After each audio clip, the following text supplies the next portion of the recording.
एक वक्त था जब औरतों का घर से निकलना, पढ़ना, नौकरी करना समाज में अच्छा नहीं माना जाता था। औरतों के जीवन का एक ही उद्देश्य था, घर की चार दीवारी में रहना, चूल्हा चौका करना, बच्चे पैदा करना और उन्हें संभालना। वक्त बदला, हालात बदले और औरतों की स्थिति में बदलाव आया। मम्मी कहती है मैं अच्छा पढ़ूंगी तभी तो अच्छा लड़का मिलेगा ना। आज औरतें चाहे शिक्षा हो, नौकरी हो या फिर कोई भी क्षेत्र हो, दहेज की मांग भी कम होगी और मैं पढ़ी लिखी होंगी तो ऑब्वियसली मेरे बच्चे पढ़े लिखे होंगे।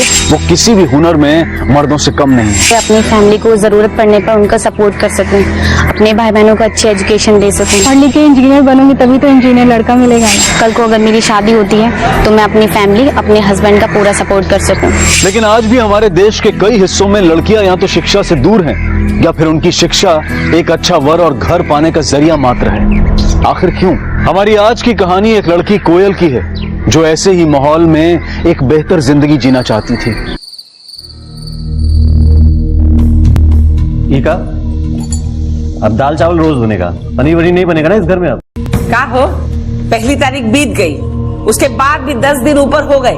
अरे हमारी हथेली में चवन्नी तक नहीं रखी तुम दोनों ने, और पनीर चाहिए का? हाँ, चुपचाप जो बनाए हो खा के उठ जाओ। अम्मा, अब हम भी क्या करें, अभी तक तनख्वाह ही नहीं मिली है।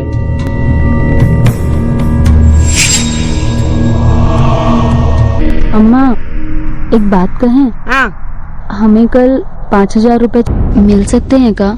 यहाँ घर में खाने के लाले पड़े हैं और तुझे 5,000 रुपए चाहिए? अरे सुना नहीं का पैसे नहीं है? और तू क्या चाहती है? हाँ, अपनी सारी जमा पूंजी हम तुझ पर लुटा दे?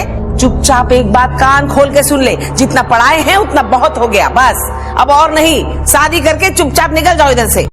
फूलमती को अपने परिवार के नाम की पड़ी थी, लेकिन अपने इस रवैये से उसने क्या हासिल कर लिया? क्या मिला उसे?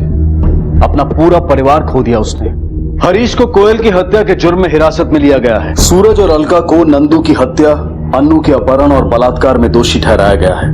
और ये सब कुछ सिर्फ इसलिए हुआ कि फूलमती ने अपनी बहू कोयल के नए नजरिए को समझने की कभी कोशिश ही नहीं की। और अगर की होती तो शायद आज सारा परिवार खुशहाल होता। ये केस हमारे समाज में फैले उस दोहरे नजरिए को दर्शाता है, जहां हम अपनी बेटियों को, अपनी बहनों को पढ़ाते तो हैं, लेकिन जब बारी बहुओं को आजादी देने की होती है तो हम पीछे हट जाते हैं। क्या हम वाकई औरतों को अपने समाज की तरक्की का भागीदार बनाना चाहते हैं? याद रखें, हमारी महिलाएं हमारे लिए शर्म नहीं बल्कि हमारी शान है। इसी विचार के साथ अब मैं अनूप सोनी आपसे विदा लेता हूं। फिर मुलाकात होगी अगले एपिसोड में और खुलासा करेंगे एक और जुर्म का। तब तक अपना और अपने परिवार का ख्याल रखें और देखते रहें क्राइम पेट्रोल डायल 100।